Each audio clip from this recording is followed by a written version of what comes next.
Allah Subhanahu wa taala dan jangan kalian melakukan kesyirikan. Assalamualaikum warahmatullahi wabarakatuh.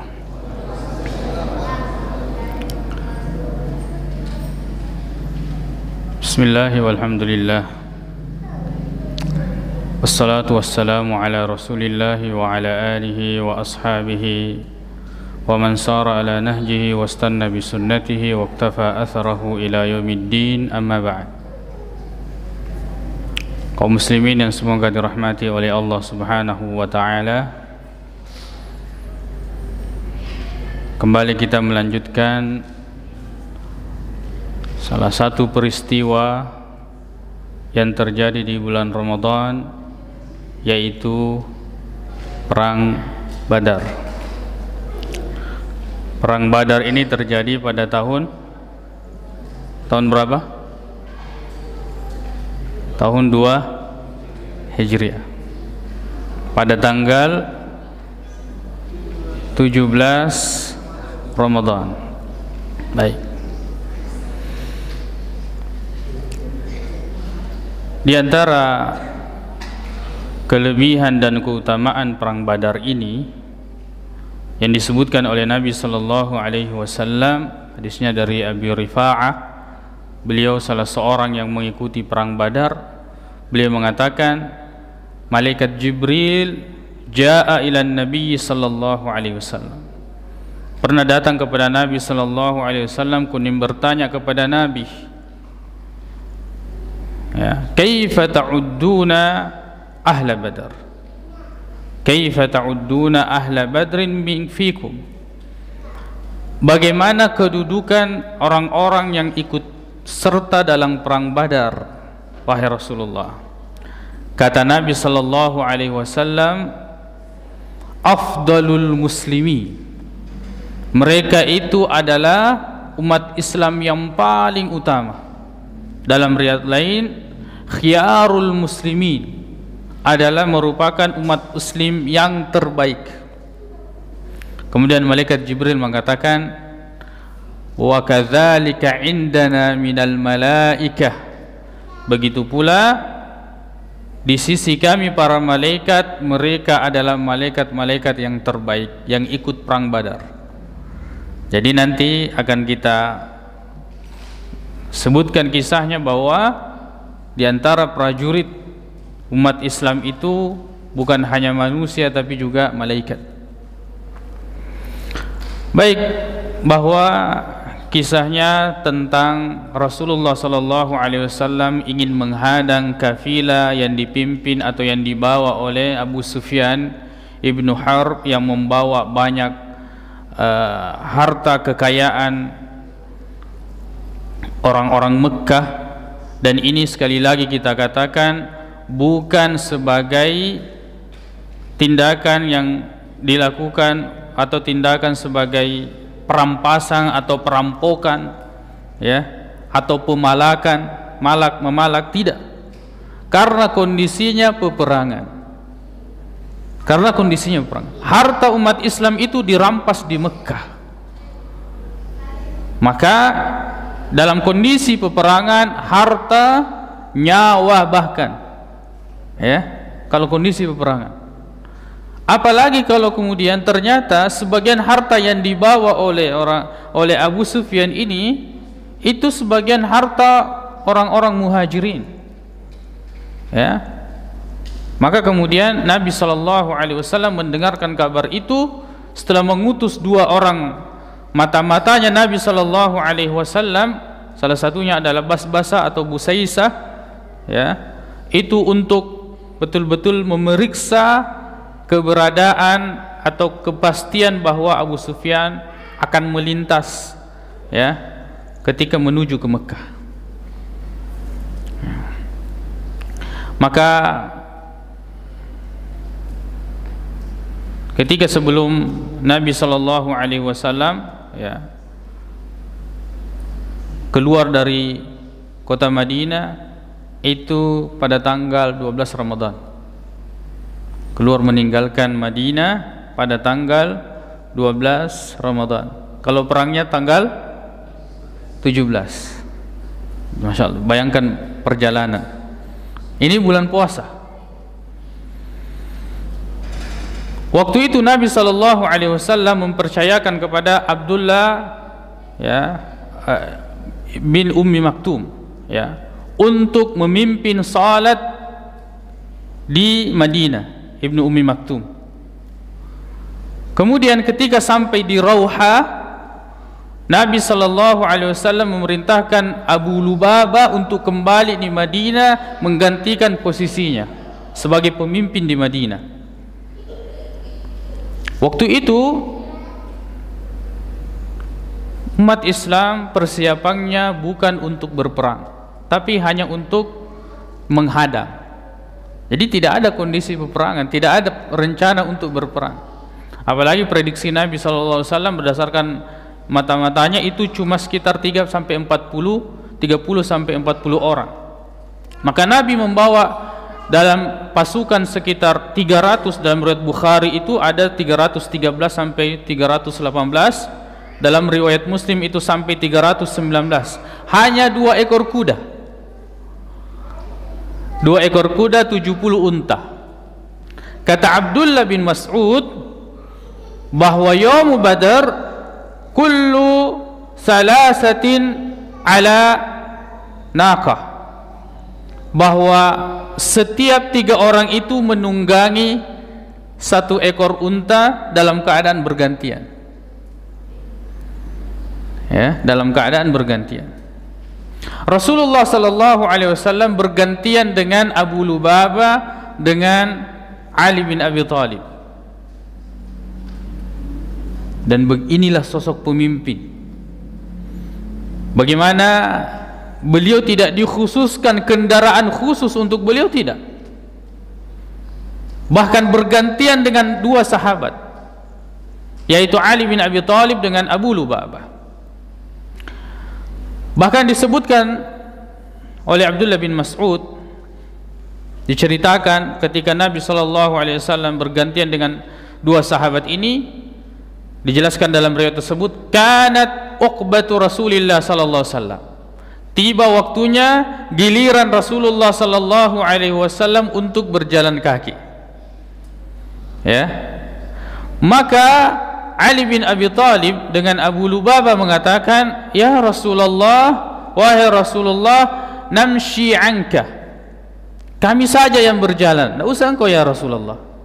Kata Nabi sallallahu alaihi wasallam, ma antuma bi aqwa minni, kalian itu tidak lebih kuat dari saya. Wa ma ana, dan tidaklah saya ini aghna anil ajri minkuma, dan tidaklah saya ini tidak membutuhkan pahala daripada kalian. Artinya saya juga butuh pahala. Subhanallah. Maka seperti itulah Nabi dan 2 sahabat yang mengendarai 1 unta itu saling bergantian.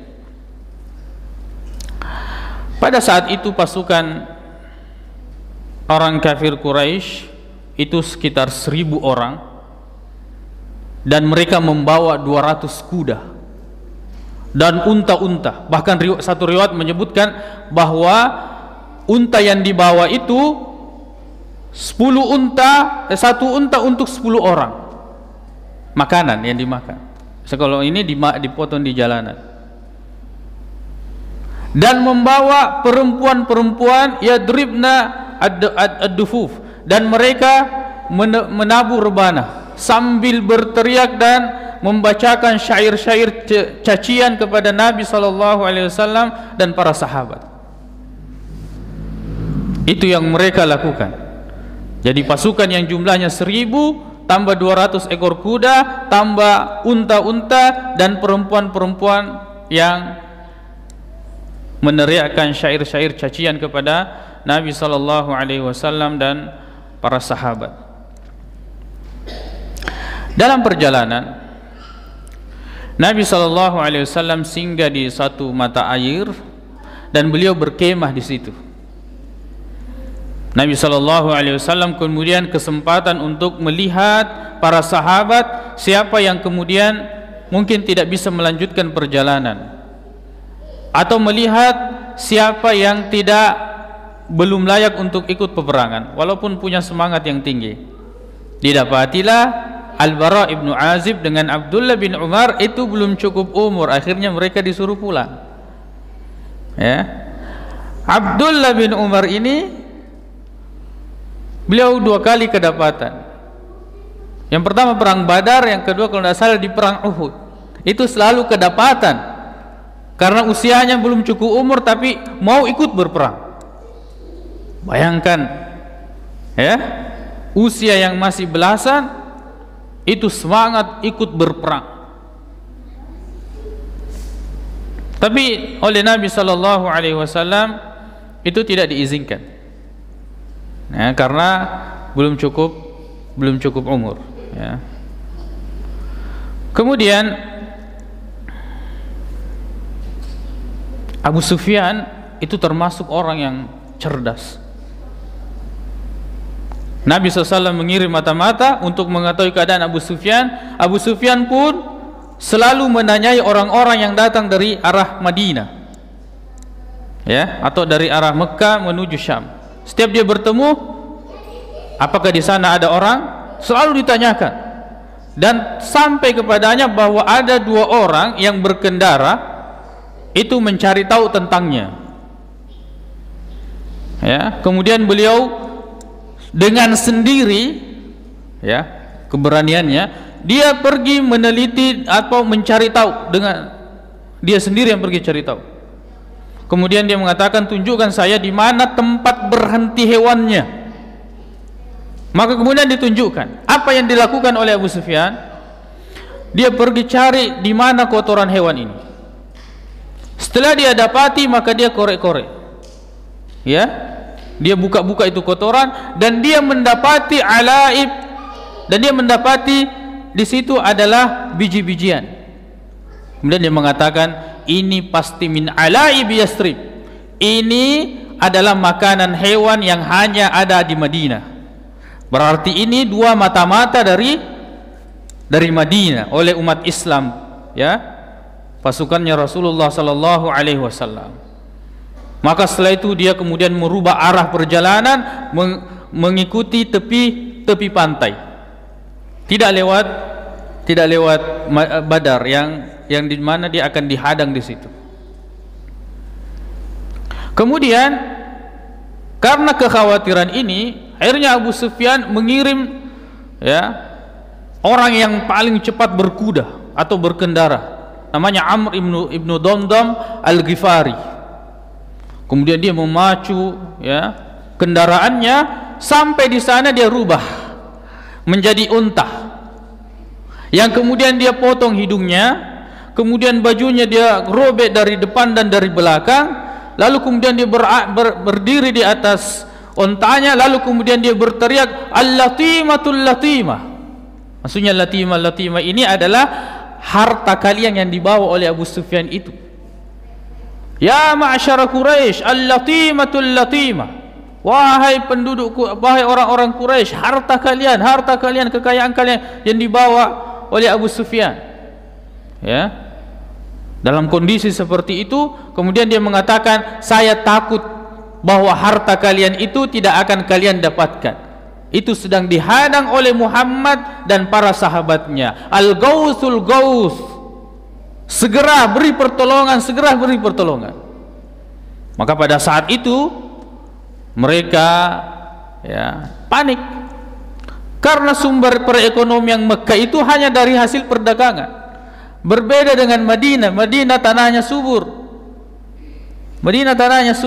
Maka dia dari tanah tumbuh-tumbuhan atau tanaman-tanaman yang ditanam oleh penduduk Madinah. Kalau Mekah tidak. Yang diandalkan itu memang perdagangan. Makanya dari kaum Ansar yang menjadi nanti pemimpin, yang memegang bendera dari kaum Ansar itu adalah Sa'ad ibnu Mu'adz. Ini punya hubungan dengan Ubayyah ibnu Khalaf, ya, orang Mekah. Ini sahabatan, satu muslim, satu kafir. Jadi kalau Umayyah ke Syam, dia akan singgah di Madinah di rumahnya Sa'ad ibn Mu'adz. Kalau Sa'ad ibn Mu'adz ke Mekah, maka dia akan singgah di rumahnya Umayyah ibn Khalaf. Mereka sahabatan. Ya. Maka suatu waktu Sa'ad ibn Mu'adz pergi melakukan umrah di Mekah. Dan dia secara diam-diam masuk, ya, dan berada di rumahnya Umayyah bin Khalaf. Sa'ad bin Mu'adz mengatakan, wahai Umayyah, coba carikan saya waktu supaya saya bisa tawaf. Lalu dipilihlah tengah-tengah hari. Tahu-taunya jam itu ketemu atau waktu itu ketemu dengan Abu Jahal. Ya, Abu Jahal. Lalu kemudian kata Abu Jahal, siapa itu? Yang mengatakan Sa'ad bin Mu'adz. Oh, ini anggotanya Muhammad ini. Ya, dari Madinah. Seandainya kamu tidak bersama dengan Umayyah ini, sudah, kamu tidak akan kembali di kampung. Ya, untuk kau bersama dengan Umayyah. Apa kata Sa'ad bin Mu'adz? Seandainya kamu lakukan itu, kamu akan mendapatkan sesuatu yang lebih keras daripada itu. Kamu tidak akan lolos dari perdaganganmu menuju Syam. Kamu akan terhalang di sana. Kata Umayyah bin Khalaf, wahai Sa'ad, kecilkan suaramu, dia ini pemimpin kaum. Apa kata Sa'ad bin Mu'adz? Wahai Umayyah, kamu hati-hati. Rasulullah sallallahu alaihi wasallam mengatakan bahwa kamu pun akan terbunuh. Ya, coba. Ini padahal tadi sahabat ini. Kamu pun akan terbunuh. Mendengarkan ini, Umayyah muncul ketakutan. Pulang ke istrinya cerita tentang itu. Bahkan dia sempat bertanya, di mana Rasulullah atau orang-orang Rasul akan membunuh saya? Dia takut. Seandainya di Mekah, maka saya akan tinggalkan Mekah sekarang. Makanya nanti itu yang terlambat ikut peperangan, termasuk yang berat rasanya pergi, ya, itu Umayyah.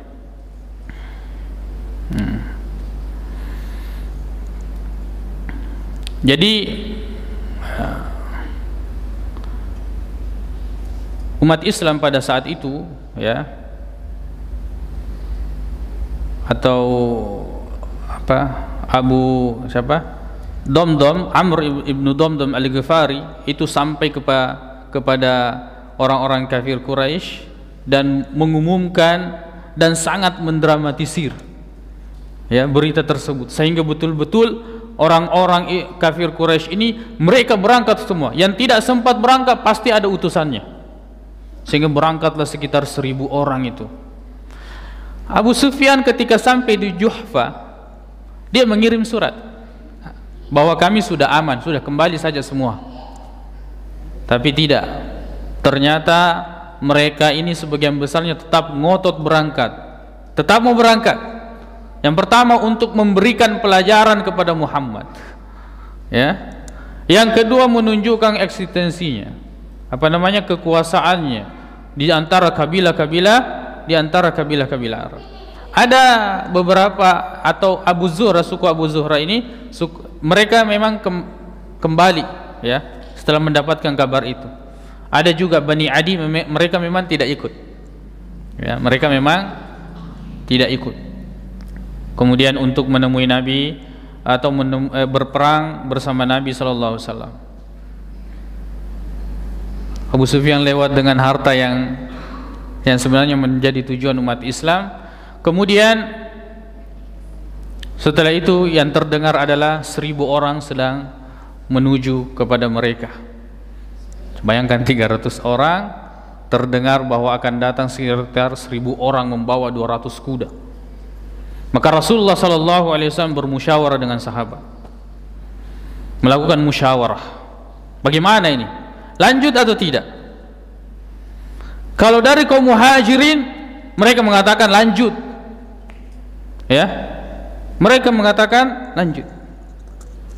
Ya, kita ini, ya, di Mekah dulu memang sudah siap mati, apalagi kalau mereka keluar dari Mekah, ya, mereka keluar dari Mekah.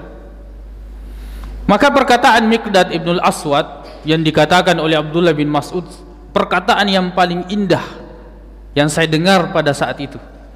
Nabi SAW ketika mendoakan kebinasaan kepada orang-orang musyrik, datang Miqdad ibn al-Aswad mengatakan, "Ya Rasulullah, kita tidak akan pernah mengatakan seperti perkataan Bani Israel kepada Musa, idhab atau fadhhab anta wa rabbuka faqatila, pergilah engkau dan berperanglah, inna huna qa'idun, kalau kita di sini tinggal saja menunggu, kami tidak akan mengucapkan perkataan itu.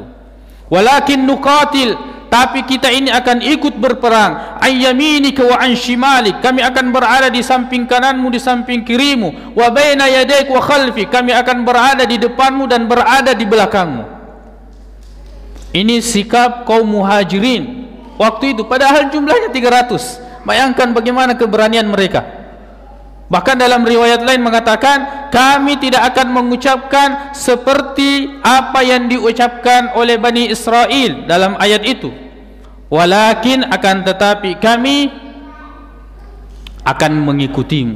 Imdi, terus ya Rasulullah, wa nahnu ma'ak, dan kami bersamamu. Selesai, kaum muhajirin sudah jelas mauqifnya bahwa mereka lanjut. Lalu bagaimana dengan kaum Ansar? Bagaimana dengan orang-orang Madinah?